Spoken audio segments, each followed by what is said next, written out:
Marriage বা বিয়ে আমাদের লাইফের সবচেয়ে গুরুত্বপূর্ণ ডিসিশন। একটু এদিক থেকে ওদিক হলে বাকি জীবনটা কম্প্রোমাইজ করে বা অ্যাডজাস্টমেন্ট করে কাটাতে হতে পারে। একটু সচেতন হলে কিছু ম্যারেজ মিস্টেক্স কিন্তু অ্যাভয়েড করা সম্ভব। কখনোই বয়স বেড়ে যাচ্ছে জন্য সোসাইটির চাপে বা বাড়ির লোকের চাপে বিয়ের জন্য হ্যাঁ বলতে নেই, কারণ বিয়ে পর্যন্তই শুধুমাত্র তারা আপনার সঙ্গে থাকবে। পরবর্তী জার্নিটা কিন্তু একান্তই আমাদের নিজেদের হয়।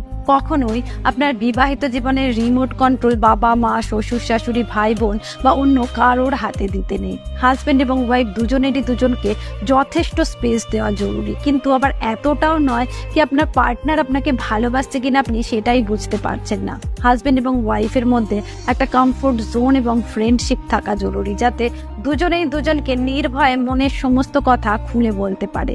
মোস্ট ইম্পর্টেন্ট, শুধু বিয়ে হয়ে গেছে জন্যই দুজনে দুজনকে টেকেন ফর গ্রান্টেড করে ভেবে নিলে চলবে।